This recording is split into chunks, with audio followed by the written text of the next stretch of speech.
kita sangat bangga jadi petani. Jadi kalau bukan kita, siapa lagi yang menjadi petani? Makanya saya kenapa terjun ke dunia pertanian, program saya adalah mencerdaskan masyarakat, mencerdaskan bangsa untuk menciptakan gimana sayur sehat itu benar kita harus makan.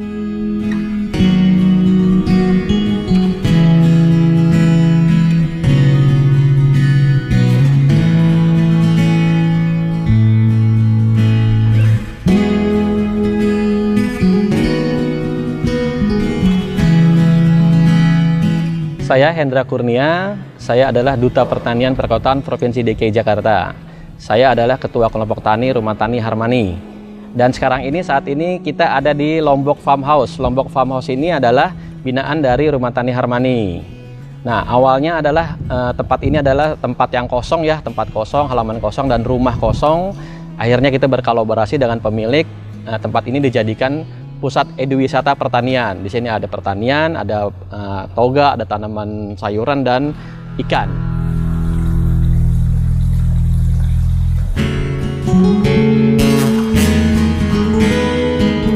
Awal bertani saya sebenarnya hanya iseng-iseng. Saya hanya ingin gimana saya menciptakan mau memakan sayur sehat. Jadi saya ciptakan sini di depan rumah. Saya menanam dengan pot-pot biasa, akhirnya menanam dengan pot hidroponik. Saya taruh depan rumah, akhirnya sebelah kanan kiri ingin juga menanam. Akhirnya mencontohkan juga, akhirnya satu RT jadi gang hijau, disebutnya gang hijau hidroponik atau gang hijau pertanian. Akhirnya merambah ke RT sebelah, setelah RT sebelah merambah lagi ke RW sebelah. Bahkan sekarang sudah menjadi program unggulan dari Dinas Pertanian DKI, jadi program gang hijau. Di sini kenapa kita pilih pertanian? Karena identik di Jakarta ini adalah banyak orang-orang yang akan ingin sehat, ingin makanan yang sehat.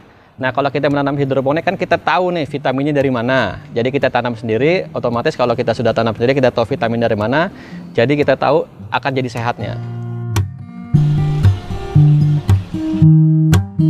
Rumah tani ini awalnya memang hanya menyediakan sayuran ya, tadi untuk konsumsi sendiri. Akhirnya kita jual. Dan juga akhirnya rumah tani ini menyediakan juga pupuk dan bibit. Bahkan rak-rak hidroponiknya pun kita bisa menyiapkan dari yang berapa lubang dibutuhkan. Bahkan juga Rumah Tani Harmani membuat satu program yang namanya kalau memang masyarakat membutuhkan greenhouse yang skala internasional atau skala bagus gitu ya, itu bisa juga kita bikin. Kita sudah punya beberapa contoh greenhouse dari yang mini sampai yang skala industri. Kalau yang rumahan ya sekitar sampai 5 jutaan juga bisa masuk ya. Tapi kalau misalkan sampai yang besar skala industri bisa sampai miliaran juga sih. Kenapa hidroponik? Pertama, hidroponik gampang, mudah. Terus kedua, di mana aja bisa. Dia tidak memerlukan lahan. Dia hanya membutuhkan seperti botol-botol atau paralon, itu bisa dilakukan di depan rumah atau di atap rumah. Itu gampang sekali, jadi tidak perlu menggunakan lahan luas. Jadi konsep kita adalah konsep pertanian perkotaan. Jadi biasanya kalau yang konsep biasa adalah membutuhkan lahan luas, kita konsepnya adalah berdasarkan ruang. Jadi ruang apapun kita bisa manfaatkan untuk bertani.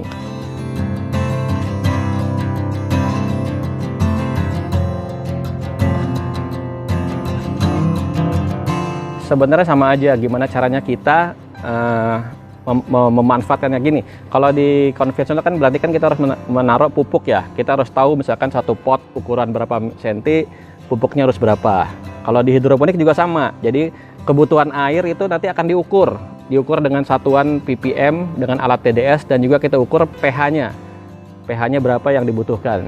Biasanya kan kalau pH 5 sampai 7 ya kalau di pH. Kalau ppm tergantung dari jenis tanamannya. Misalkan kangkung, kebutuhan ppm-nya sampai 1400. Terus kalau misalkan selada hanya 800. Jadi kita harus tahu juga nih, tahu tahapannya biar semuanya maksimal.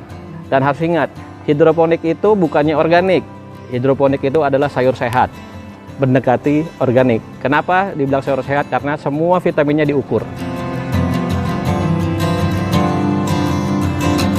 Sini ada tanaman hidroponik, ada yang konvensional ya pakai potisasi, ada tanaman toga, dan juga ada tanaman permintaan dari wilayah, banyak juga tanaman hias, dan juga ada perikanan. Di sini ada perikanan untuk ikan konsumsi. Kita ada 2 kolam besar di sini.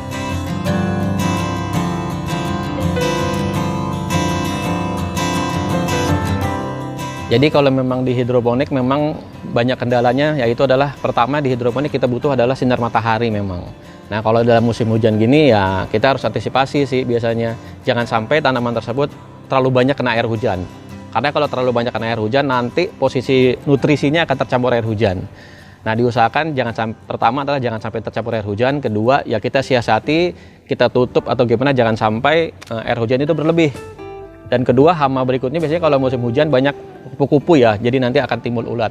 Kita harus setiap hari kita lihat, kita kontrol. Dan biasanya kalau pakai untuk memang ada ulatnya, kita harus basmi dengan pestisida nabati, tidak boleh pakai pestisida kimia.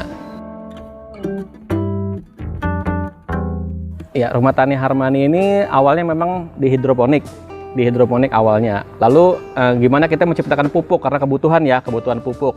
Setelah kebutuhan pupuk, kita ciptakan lagi kebutuhan pakan ternak. Contohnya ke pakan unggas, ke pakan ikan segala macam. Gimana menciptakan pakan ikan alternatif yang bermutu tinggi. Contohnya kita membudidayakan juga yang namanya maggot BSF untuk pakan ternaknya. Seperti itu. Jadi banyak versi di Rumah Tani Harmani.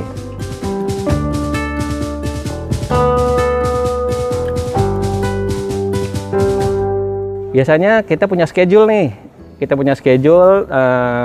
Setiap bulan ada pelatihan tentang hidroponik, tanaman konvensional, bahkan tentang pembuatan pupuk dan juga pakan alternatif. Nah, karena sekarang lagi pandemik, biasanya lewat Zoom sih.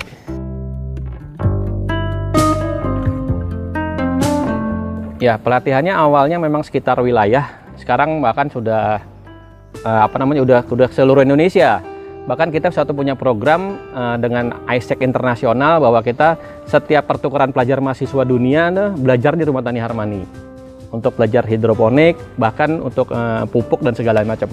Taunya mereka tuh kita kan biasanya di sosial media ya. Kita ada IG-nya, ada Facebook, ada macam-macam, ada Twitter. Jadi kita lengkap nih, ada YouTube channelnya juga ada.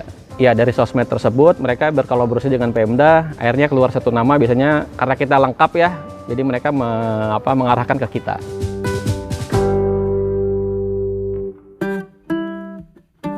Pasarannya untuk warga sekitar ya, sama rekan-rekan sekitar sini aja. Tapi selama COVID ini kita kebanyakan 50% kita bagi-bagi nih untuk hasil panennya. Kan binaan kita banyak nih. Kadang-kadang kita ada permintaan juga di pasar.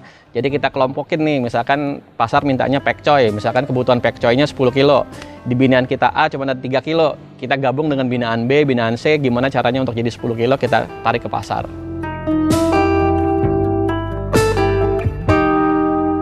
Yang kerjasama kita banyak ke pasar-pasar tradisional sih banyak ya. Terus kalau untuk yang ke supermarket memang belum. Tapi untuk ke warga-warga sekitar yang beli langsung dari teman-teman kita atau tetangga-tetangga itu banyak sekali. Dan juga banyak yang kita ada di sosmed ya. Ada Rumah Tani Harmani, ada Lombok Farmhouse. Banyak yang langsung beli online. Langsung kita kirim. Untuk Jakarta free ongkir.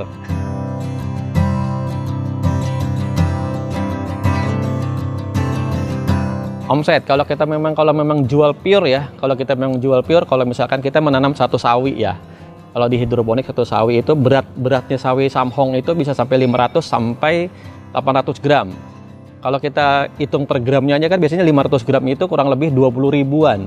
Nah kalau satu rak ada 100 pohon, bisa dihitung lah, jadi 20.000 kali 100. Nah itulah omsetnya cukup lumayan besar sih. Dan ini sebenarnya urban farming di perkotaan ini cukup menjanjikan untuk nambah penghasilan.